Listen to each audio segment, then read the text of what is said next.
جو اسپیکر صاحب نے اور حاجی صاحب نے بیان کی، ہم روٹ کازز کی طرف جاتے ہی نہیں ہے۔ ابھی طلال چودھری صاحب تقریر کر رہے تھے اور ہمیں افسوس ہے کہ ہمیں آج بھی موقع نہیں ملا۔ کل میرے حلقے اپر دیر میں ایبت خان ایک گاؤں ہے، وہاں جان بادشاہ میرے حلقے کا ایک کانسٹیٹوئنسی سے تعلق رکھنے والا، اس کو شہید کیا گیا ہے اور ابھی بھی حالات نارمل نہیں ہے۔ الیسی پاسون کے ذریعے لاکھوں لوگ امن کے لیے نکلتے ہیں، اپنے حق کے لیے نکلتے ہیں، اپنی آواز پہنچا رہے ہیں۔ آج بھی میرے حلقے اپر دیر میں گرینڈ جرگا ہے، لویا جرگا ہے، اور جتنے بھی سٹیک ہولڈرز ہیں لوور دیر میں قامی پاسون ہیں، وہ جرگے کر رہے ہیں اور اپنی آواز حکومت کو پہنچا رہے ہیں۔ مجھے افسوس ہے کہ آج ایک بے خبر بندہ جس کو گراؤنڈ ریئلٹیز کا پتہ ہی نہیں ہے، وہ خیبر پختونخوا کے کلچر سے ناواقف ہے، وہ پختونوں کے مزاج سے ناواقف ہے، اور وہ آج ہمیں دھمکی دے رہے ہیں اسمبلی کے فلور پہ کہ آپریشن ہوگا اور کسی کا باپ بھی آپریشن کو نہیں روک سکتا۔ تو ہم طلال چودھری صاحب کو یہ بتانا چاہتے ہیں کہ ہماری ایک تاریخ ہے پختونوں کی، ہم دھمکیوں سے مرعوب نہیں ہوں گے۔ ہم مطالبہ کرتے ہیں کہ ایک تو اسمبلی میں ہمیں اپنی آواز، ہمیں موقع دیا جائے، جو بھی امن کی بات کرتا ہے وہاں، جو بھی بدامنی کے خلاف بات کرتا ہے اس کو موقع نہیں دیا جاتا، اور اگر موقع ملتا بھی ہے تو اس کی تقریر کو میوٹ کیا جاتا ہے۔ ہم اس رویے کی مذمت کرتے ہیں اور ہم مطالبہ کرتے ہیں، اور ہم طلال چودھری صاحب کو بتانا چاہتے ہیں کہ خیبر پختونخوا کے عوام کے خلاف وہاں کے سٹیک ہولڈرز کو اعتماد میں لیے بغیر کسی کا باپ بھی آپریشن نہیں کر سکتا۔ پاکستان ہمارا ملک ہے، ہم پاکستان کے شہری ہیں، لیکن ہم سٹیک ہولڈرز ہیں۔ وہاں سب سے بڑی سٹیک ہولڈر وہاں کے عوام ہے۔ پختونوں کو دیوار سے لگایا گیا ہے۔ ہم مطالبہ کرتے ہیں کہ 40 سال ہو گئے، اگر آپریشن سے مسائل حل ہو جاتے تو یہ 22واں آپریشن ہے۔ اس سے پہلے جس طرح حاجی صاحب نے کہا، کیا نام تھا اس آپریشن کا؟ عزم استحکام۔ اس سے آگے ضرب عزب، اس سے پہلے درغلم، اس سے پہلے بیادرغلم، اس سے پہلے تندر داسمان، چرت بزی، چرت بتختی، ندی پریکدم، درغلم۔ یہ وہ آپریشنز ہیں جن کا نتیجہ آج زیرو ہے۔ لہٰذا ہم مطالبہ کرتے ہیں کہ خیبر پختونخوا کے جو سٹیک ہولڈرز ہیں، وہاں کے جو جرگے ہیں، وہاں جو الیسی پاسون ہے، ان کی آواز کو سنا جائے، اور اگر اس آواز کو نہ سنا گیا تو ہم سمجھتے ہیں کہ پاکستان کے لیے، ہمارے صوبے کے لیے بڑی نقصان دہ بات ہوگی۔ Thank you ji, thank you. بسم اللہ الرحمن الرحیم۔ Hamid Hussain, MNA MWM allies PTI۔ باتیں تو ساری بتا دی آپ لوگوں کو، جو حالات ہیں سامنے آپ لوگوں کے رکھ دی ہیں۔ بالکل اسی طرح کورم کا جو ڈسٹرکٹ ہے، اس سے کوئی بھی اس میں کمی نہیں ہے۔ ابھی اس وقت جو دہشت گرد ادھر سامنے آ رہے ہیں، میں بار بار یہ بات کہہ چکا ہوں، فلور آف دی ہاؤس پہ بھی میں نے بات کہی ہے کہ یہ پتہ نہیں چل رہا کہ ان دہشت گردوں کو زمین اگل رہی ہے یا آسمان سے ٹپک رہے ہیں۔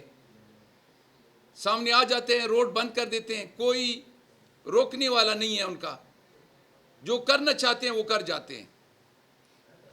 باقی ظلم تو بتا دیے، ہم مارے جا رہے ہیں اور ان کا پتہ نہیں چل رہا کیا ڈرامہ رچایا ہوا ہے۔ لیکن ہماری یہ باتیں جو کہہ رہے ہیں کہ ہم آپریشن کریں گے، آپریشن اور کیا کریں گے؟ آج بھی وہ غریب لوگ جو گھروں سے بے دخل کر دیے گئے تھے، آج بھی وہ اپنے علاقوں میں آباد نہیں ہوئے۔ ان کا مقصد پتہ نہیں چلتا کیا مقصد ہے، علاقے کو خالی کروانا چاہتے ہیں، کیا کرنا چاہتے ہیں؟ لگ تو ایسے رہا ہے کہ دہشت گردوں والا آپریشن نہیں ہے، یہ مدنیات کے لیے آپریشن ہے، مدنیات پہ قبضہ کرنے کا آپریشن ہے اور علاقے خالی کرانے کا آپریشن ہے، تاکہ اپنی مرضی سے جو کرنا چاہیں وہ کریں۔ اور میں آگے یہ اس حکومت کی کرتوت اور بھی بتاتا چلوں کہ ریسنٹلی جو انہوں نے ہمارے زائرین ایران عراق کی زائرین پر جو پابندی لگائی ہے بائی روڈ، اب یہ فیصلہ ایسے وقت پہ کرنا جب لوگوں نے 81.66 ارب روپے خرچ کیے ہیں ہوٹلوں کو بک کرنے پہ، بسوں کو بک کرنے پہ، کرایوں پہ، اور انہوں نے اچانک پابندی لگا دی، ویزوں پہ خرچ ہوئے ہیں، اور ساتھ اوپر سے پھر یہ کہہ رہے ہیں کہ بائی ایئر چلے جاؤ۔ اب وہ لوگ جنہوں نے بکریاں، مرغیاں وغیرہ بیچ کے ویزے لگوائے ہیں، وہ بائی ایئر کیسے چلے جائیں؟ تو یہ ان کی کرتوت دیکھو، یہ کس طرح گورنمنٹ چلا رہے ہیں۔ ان کو یہ اندازہ نہیں ہے کہ لوگ کیا فیس کر رہے ہیں۔ اگر آپ کے پاس اتنی سیکیورٹی نہیں ہے، اتنی بد امنی ہے، تو بتا دیں کہ ہم نہیں کر سکتے، چھوڑ دے، حکومت چھوڑ دے۔ پوری خیبر پختونخوا میں آپ کے پاس سیکیورٹی نہیں ہے، تحفظ نہیں ہے، بلوچستان میں نہیں ہے، تو کیا کریں گے؟ اب لوگ ہواؤں میں سفر کریں گے۔ تو میرا ان سب ساتھیوں کا ہمارا یہی مطالبہ ہے کہ ہمیں امن چاہیے، ہمیں امن دے، اور یہ آپریشن وغیرہ کی دھمکیوں سے ہمیں نہ ڈرایا جائے۔ Thank you.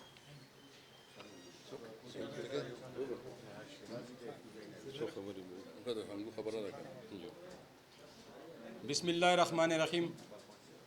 MNA یوسف خان ہنگو اور اگزئی، باقی باتیں تو سارے دوستوں نے، اسپیکر صاحب نے تفصیلاً بتا دی ہے، لیکن ہمارا گلہ عدلیہ سے تو ویسے بھی ہے، میڈیا سے بھی ہے، کہ ہمارے پختونخوا کی آواز، پختونوں کی آواز کو آپ صحیح توجہ نہیں دے رہے ہیں۔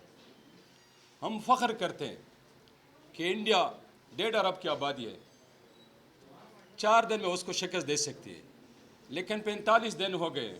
ہمیں ایک سوال آپ سے بھی کرنا چاہتے ہیں۔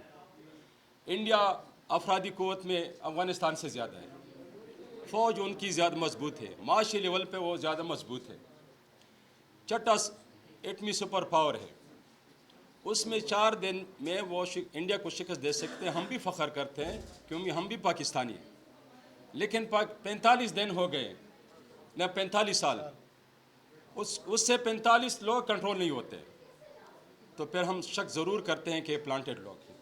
اگر ہم اس طرح بولتے ہیں، پھر یہ گلہ کرتے ہیں کہ آپ امن کی بات کیوں کرتے ہیں، پھر بھی مطلب آپ کو قتل کرتے ہیں، شہید کرتے ہیں۔ اگر آپ دہشت گردی کی بات کرتے پھر بھی نہیں چھوڑتے، کہ آپ ملک کے خلاف باتیں کرتے، تو ہمیں بتائیں ہم کون سا راستہ چنیں۔ ادھر پختونخوا میں جائیں تو طالبان نہیں چھوڑتے، ادھر آئیں تو اوپر والے نہیں چھوڑتے۔ پنجاب میں پختونوں پہ اس طرح زندگی تنگ کرنا، خاص کر مرج اضلاع پہ، یہ ملک اس طرح نہیں چلا سکتا جس طرح چلانا چاہتا ہے۔ جس طرح آج طلال چودھری نے جس غصے میں بات کی، جس طرح اس نے بوٹ پالش کی بات کی، اپنا حق تو اس نے ادا کر دیا ہے، لیکن ملک کے لیے، پختونوں کے لیے وہ حق ادا نہیں کرتے۔ اور یہ جو فارم 47 والے، یہ کب تک اس طرح یہ ظلم کرتے رہیں گے؟ لیکن ہمارا ایک یہ کوشچن پھر بھی ہم کرتے ہیں، اپنے اداروں سے بھی کرتے ہیں، کہ 45 سال میں 45 لوگ آپ سے کنٹرول نہیں ہوتے، اور ہمیں کہتے ہیں کہ جرگ کرو، کمیٹی بناؤ، لشکر بناؤ۔ کیا انڈیا کے ساتھ جب بھی جنگ ہوتی ہے، پنجاب سے سندھ سے کبھی لشکر ہوتی ہے، کبھی کمیٹیاں بناتی ہے، کبھی جرگیں ہوتی ہیں؟ یہ تو 5G کا دور ہے۔ اس دور میں ہمیں لشکر کیوں بناتے ہیں؟ ہمارے ادارے کس لیے ہیں؟ ہمارے فورسز ادارے کس لیے بنے ہیں؟ ہمیں کہتے ہیں کمیٹیاں بناؤ، یہ کرو، وہ کرو۔ لہٰذا ہم اس کی پرزور مذمت کرتے ہیں۔ اگر فیلو فور اس آپریشن کو نہ روکا گیا تو ہم کسی کا باپ کی بھی اجازت نہیں دے سکتے کہ وہ آپریشن کریں۔ یہ پختونخوا کے عوام کا حق ہے، وہاں پہ حقیقی نمائندے بیٹھے ہیں۔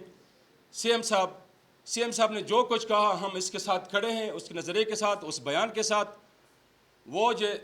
یہ لوگ جو کرتے ہیں کہ سی ایم یہ کرتے وہ کرتے، یہ خود تو بول نہیں سکتے کیونکہ فارم 47 پہ آئے ہیں، اور جو لوگ صحیح طریقے سے آئے، جمہوری طریقے سے آئے،